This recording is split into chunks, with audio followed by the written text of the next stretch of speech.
پھر اس سرزمین میں علامہ اقبال جیسی شخصیت پیدا ہوئی ہے.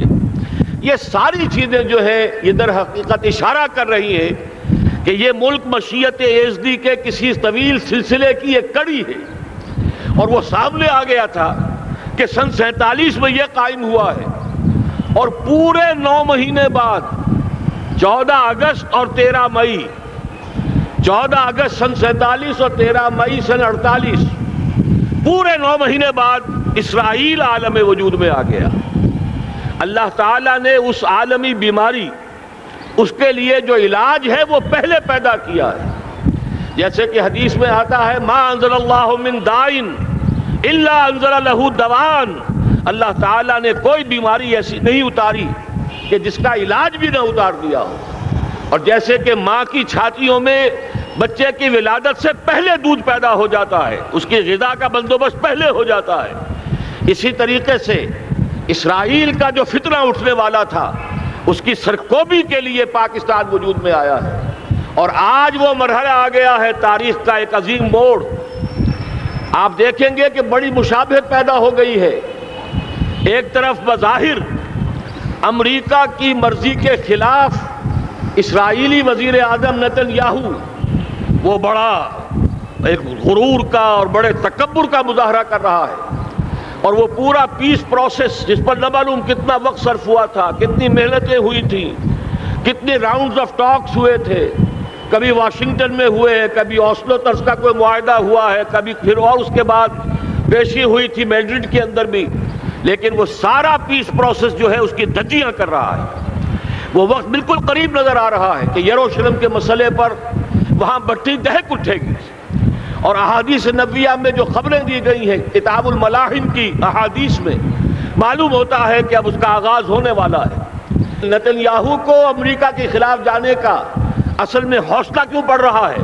اس لیے کہ اسے معلوم ہے کہ فرنگ کی رگیں جہاں پنجہ یہود میں ہے، چاہے کلنٹن ہو یا کلنٹن کا باپ ہو، یہودی لابی وہاں کی اتنی مضبوط ہے، کانگریس میں اور سینٹ میں ان کا اتنا اثر ہے کہ کوئی بھی وہاں شخص بڑے سے بڑا طاقتور اور بڑے سے بڑا اختیارات کا حامل اسرائیل کی مرضی کے خلاف نہیں جا سکتا. یہی معاملہ یہاں نظر آ رہا ہے. بظاہر تو ناراضگی کا اظہار ہوا ہے، لیکن یہ بات اب تو کھلتی چلی جا رہی ہے. حقیقت یہ ہے کہ یہود اور ہنود کا بڑا گہرا لنک قائم ہو چکا ہے، اور یہ بھٹیاں اب دونوں طرف دہکیں گی. میں اس سے پہلے بارہا کہہ چکا ہوں، ملت اسلامیہ تقریباً 150 کروڑ افراد پر مشتمل ہے، لیکن اس میں سے تقریباً 20 کروڑ عرب ہیں. ان کو اللہ نے خصوصی فضیلت دی تھی. یہ تھے کہ جن کی زبان میں قرآن نازل ہوا، خود محمد عربی صلی اللہ علیہ وسلم عرب تھے، انہیں جو فضیلت عطا کی تھی. لیکن بدقسمتی سے اس دور میں آ کر بھی انہوں نے آزادی حاصل کرنے کے بعد بھی اپنا قبلہ درست نہیں کیا. کسی نے ماسکو کی طرف رخ کیا، کسی نے واشنگٹن کا رخ کیا، اللہ اور اس کے رسول کی طرف رخ نہیں ہوا. واقعہ یہ ہے کہ مجرم ہیں. دوسرے بڑے مجرم 150 کروڑ میں سے 10% یہ 15 کروڑ مسلمان ہیں. حالیہ جو سینسس ہمارا ہوا ہے اس کے بعد اندازہ ہو رہا ہے کہ یہاں کی آبادی 15 کروڑ ہو چکی ہے. 10% امت مسلمہ کا مسلمانان پاکستان ہے، اور یہ اس اعتبار سے کہ اسلام کے نام پر ملک بنا کر نصف صدی گزار چکے، لیکن یہاں پر اسلام کا بول بالا نہیں ہوا، کتاب و سنت کی بالا دستی کر اعلان نہیں ہوا. دستور میں ساری اسلامی دفعات موجود، لیکن اس کے ساتھ ہی ایسے خلا موجود، چور دروازے موجود کہ کوئی دفعہ بھی مؤثر نہیں ہے. یہ منافقت کا پلندہ لے کر ہم چل رہے ہیں اس دستور کو، اس دستور مملکت پاکستان کو. لہذا واقعہ یہ ہے کہ یہ بھٹی جو ہے اب ہماری آزمائش کے لیے آگ آد ابراہیم ہے، نمرود ہے.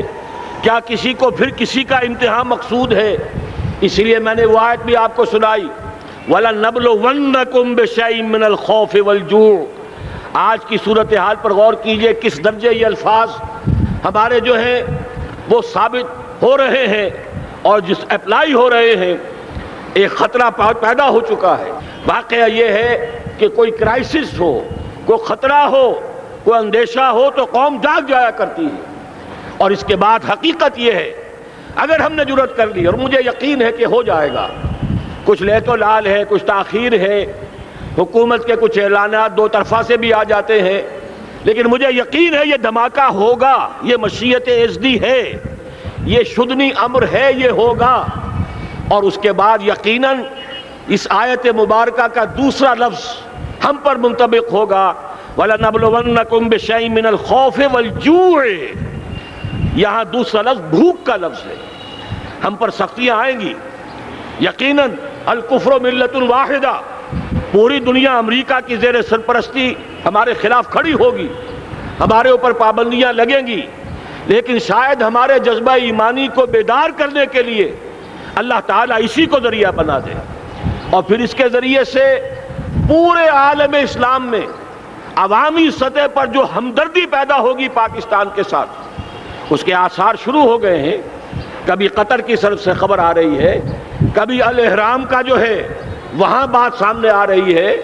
معلوم ہو رہا ہے کہ جو بھی پبلک اوپینین ہے پورے عالم اسلام میں، اس کی وجہ کیا ہے؟ میں نے اپنے پچھلے جمعے کے خطاب میں عرض کیا تھا کہ جیسے پاکستان سلطنت خداداد پاکستان ہے، ایسے ہی اس کی ایٹمی صلاحیت یہ بھی خداداد ہے، اللہ نے چھپر پھاڑ کر ہمیں دی ہے۔ ایسا نہیں تھا کہ ہم نے لیبارٹریاں بنائی ہوں، ہمارے سینکڑوں اور ہزاروں سائنسدان ریسرچ میں لگے ہوئے ہوں، نہیں، اچانک اللہ تعالیٰ کی طرف سے ہمیں ایک نعمت غیر مترقبہ عطا ہو گئی ڈاکٹر عبدالقدیر کی شکل میں۔ پھر نہ معلوم کس کس ذریعے سے اس پروگرام کو آگے بڑھانے کے لیے جن پرزوں کی ضرورت تھی، کس کس ذریعے سے وہ پرزے یہاں پہنچے ہیں۔ یہ بھی خالص خداداد صلاحیت ہے، اور اس کو سمجھ لینا چاہیے کہ یہ ہمارے لیے ایک فرض کفایہ کے درجے میں ہے پوری امت مسلمہ کی طرف سے۔ اس کی وجہ کیا ہے؟ پورے عالم اسلام میں کہیں اور یہ صلاحیت موجود نہیں۔ کچھ ایٹمی دانت نکلنے کا امکان پیدا ہوا تھا عراق میں، آپ کو معلوم ہے کئی سال پہلے اسرائیل کے جیٹس آئے اور اس کی ایٹمی تنصیبات کو تہس نہس کر کے چلے گئے۔ اس کے بعد جو کچھ ہوا ہے خلیج کی جنگ میں، اس کا اگلا پچھلا کھایا پیا سارا اگلوا دیا، اور اس کے لیے جو پابندیاں ہیں شدید سے شدید تر ابھی تک چلی آ رہی ہیں۔ تو اچھی طرح سمجھ لیجئے کہ پورے عالم اسلام میں صرف ایک پاکستان ہے، پوری دنیا میں صرف ایک ملک ہے جو اسلام کے نام پر بنا، پورے عالم اسلام میں صرف ایک ملک ہے جس کے پاس ایٹمی استعداد ہے۔ ان دونوں چیزوں کو سامنے رکھیے تو پھر مشیت اعزدی میں مختلف چیزیں جو اللہ تعالیٰ کی اس تدبیر کے اندر موجود ہیں، اس کی کچھ نہ کچھ کڑیاں جو ہے ملتی نظر آتی ہیں۔ لہذا اگر یہ معاملہ ہو جاتا ہے تو یقیناً اگرچہ سختی آئے گی، وَلَنَبْلُوَنَّكُمْ بِشَيْءٍ مِّنَ الْخَوْفِ وَالْجُوعِ، لیکن ایک تو یہ کہ اس قوم کے اندر سے انشاءاللہ جذبہ ایمانی برآمد ہوگا، اس قوم کے اندر سے ایثار اور قربانی کے جذبات برآمد ہوں گے، پورے عالم اسلام کی اخلاقی سپورٹ اسے حاصل ہوگی۔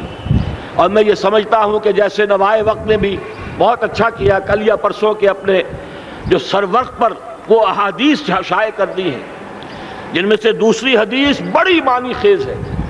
حضور نے فرمایا اصابتان احرزہم اللہ من النار، دو لشکر ایسے ہیں کہ جن کو اللہ تعالیٰ نے جہنم کی آگ سے چھٹکارے کا پروانہ دے دیا۔ وہ لشکر جو ہیں وہ جہنم کی آگ سے چھٹکارا پا گئے، احرزہم اللہ من النار۔ وہ دونوں لشکر کون سے ہوں گے؟ اصابت یغزو الہند، ایک وہ کہ جو ہندوستان پر حملہ آور ہوگا، اور دوسرا وہ جو حضرت مسیح علیہ السلام کے ساتھ جبکہ ان کا نزول ہوگا، اور اللہ تعالیٰ ایک مجدد، اس آخری دور کے مجدد کی حیثیت سے حضرت مہدی کو بھی ہمارے درمیان میں سے اٹھائے گا، اور پھر جو آخری فیصلہ کن جنگ ہوگی الملحمۃ العظمیٰ، اس کے لیے یہاں سے فوجیں جائیں گی ان کی مدد کے لیے۔ اب ان دونوں فوجوں کو ایک حدیث میں جمع کرنے سے اندازہ کر لیجئے کہ اس کا مطلب کیا ہے۔ یہ علاقہ پاکستان اور اس سے ملحق افغانستان، یہ علاقہ ہے کہ جو اسلام کا گہوارہ پہلے بنے گا، یہاں سے فوجیں جائیں گی، اور دائیں بھی اور بائیں بھی، مشرق میں بھی اور مغرب میں بھی، اور یہیں سے انشاءاللہ تعالی اسلام کا جو عالمی غلبے کا جو وعدہ ہے اللہ کا، کی خبر دی ہے محمد الرسول اللہ صلی اللہ علیہ وسلم نے لا يبقى على الارض بیت وبر ولا مدر الا ادخلہ اللہ کلمۃ الاسلام، اس روئے ارضی پر کوئی گھر بچے گا نہ خیمہ بچے گا جس میں اللہ تعالیٰ کلمہ اسلام کو داخل نہ کر دے۔ وہ حدیث کے جس کے بارے میں فرمایا گیا، حضور نے ارشاد فرمایا، حضرت ثوبان سے روایت ہے کہ اللہ تعالیٰ نے میرے لیے ساری زمین کو سمیٹ دیا۔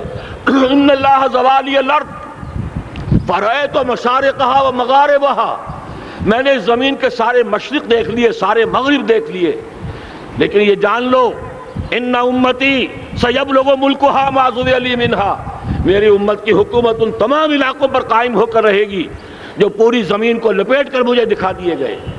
یہ وعدہ پورا ہونا ہے، اور اس وعدے کا نقطہ آغاز یہی سرزمین، اور جیسا کہ ہمیں افغانستان میں آثار نظر آ رہے ہیں، ایک خالص دینی مذہبی حکومت قائم ہو چکی ہے۔ افغانستان کا 80% علاقہ امن کا گہوارہ بن چکا ہے، علماء کی وہاں قیادت ہے اور حکومت ہے۔ یہ پاکستان اور افغانستان مل کر، جیسا کہ آپ کو یاد ہوگا میں نے جب تجویز پیش کی تھی کہ حکومت پاکستان فوراً تسلیم کرے طالبان کو، اللہ کا شکر ہے، میں یہ نہیں کہتا کہ میرے کہنے کی وجہ سے ہوا، لیکن بہرحال اللہ کا فضل ہوا کہ چند دن کے بعد ہی حکومت پاکستان نے تسلیم کر لیا طالبان کی حکومت کو۔ میری دوسری تجویز ابھی پینڈنگ ہے، پاکستان اور افغانستان کا کے درمیان کانفیڈریشن قائم کیا جائے۔ یہ ملک دونوں مل کر واقعتاً، کہ ایک نے واقعتاً 15 لاکھ سے زیادہ جانیں دے کر مرنا سیکھ لیا ہے، اور جو قوم مرنا سیکھ لے اسے کوئی مار نہیں سکتا، اسے کوئی شکست نہیں دے سکتا، اور ایک وہ قوم ہے پاکستان میں کہ جو 400 سال کی تجدیدی مسائی کے اثرات کی امین ہے، یہ اس کا تراث علمی ہے، چاہے وہ تحریک حضرت مجدد الفسانی کی تھی، چاہے وہ علمی تحریک شاہ ولی اللہ کی تھی، چاہے وہ تحریک جہاد سید احمد بریلوی کا تھا، چاہے اور جو بھی رجال عظیم پیدا ہوئے ہیں 14ویں صدی ہجری میں، ان سب کے اثرات یہاں موجود ہیں۔ یہ چیزیں مل کر وہ طاقت بنے گی کہ یہاں سے اسلام پھر پھیلے گا، مشرق کی طرف بھی مغرب کی طرف بھی۔ اصابۃ تغزو الہند و اصابۃ مع عیسیٰ ابن مریم، یہ چیزیں جو ہونی ہیں الحمدللہ میں سمجھتا ہوں کہ اب تیزی کے ساتھ حالات اس رخ پر جا رہے ہیں۔ کہیں فرمایا ان ینصرکم اللہ فلا غالب لکم، اگر اللہ تمہاری مدد کرے تو کوئی تم پر غالب نہیں آ سکتا، وَإِن يَخْذُلْكُمْ، اور اگر خدا نہ خواستہ اللہ تعالیٰ ہی اپنی مدد تم سے کھینچ لے، واپس لے لے، سلب کر لے، ان یخذلکم، تمہیں چھوڑ دے، فَمَنْ ذَا الَّذِي يَنصُرُكُم مِّن بَعْدِهِ، تو پھر کون ہے جو تمہاری مدد کر سکے گا؟ اس مرحلے پر سیاسی جماعتیں اپنے جو ان کا مزاج ہے اس کے مطابق چاہتی ہیں کہ کیپٹلائز کریں، پولیٹیکل مفادات حاصل کریں۔ بہرحال میرے نزدیک ایک کنسنسس ہونا چاہیے، ایک نقطے کا دھماکہ ہونا چاہیے، اور نمبر 2 اللہ اور اس کے رسول کے ساتھ صلح اور اللہ کی مدد کی ضمانت حاصل کرنے کے لیے کتاب و سنت کی ٹوٹل بالادستی، پورے دستور پاکستان میں کوئی شے اس کے منافی ہو اس کو نکال کر باہر کر دیا جائے، نفاق سے پاک کر دیا جائے۔ جیسے دعا ہے اللہم ربنا طہر قلوبنا من النفاق، اسی طرح دعا مانگیے کہ اللہ ہمارے ملک کے دستور کو نفاق سے پاک کر دے، اور وہ ساری ترامیم جن کا کہ ہم نے ایک مہم بھی چلائی تھی، وہ ترامیم جس کا تقریباً وعدہ کیا تھا نواز شریف صاحب نے، جس کے لیے 2 مرتبہ ایک محفل میں کہا تھا راجہ ظفر الحق صاحب سے کہ راجہ صاحب پھر تیاری کیجئے اور دستور کی ترمیم کا بل تیار کیجئے، لیکن یہ کہ معلوم ہوتا ہے کوئی بڑا ہاتھ ایسا تھا جس نے روک دیا ہے۔ یہی ہاتھ ہے جو آج ہمیں ایٹمی دھماکہ کرنے سے روک رہا ہے۔ ہمیں چاہیے کہ یہ دونوں دھماکے بیک وقت کریں، اور ان دونوں دھماکوں کے بعد پھر چاہے دنیا کی کوئی طاقت ہماری دشمن بن جائے، ہمارے لیے اللہ تعالیٰ کی مدد و نصرت ہوگی۔ وَلَنَبْلُوَنَّكُمْ بِشَيْءٍ مِّنَ الْخَوْفِ وَالْجُوعِ وَنَقْصٍ مِّنَ الْأَمْوَالِ وَالْأَنفُسِ وَالثَّمَرَاتِ وَبَشِّرِ الصَّابِرِينَ الَّذِينَ إِذَا أَصَابَتْهُم مُّصِيبَةٌ قَالُوا إِنَّا لِلَّهِ وَإِنَّا إِلَيْهِ رَاجِعُونَ۔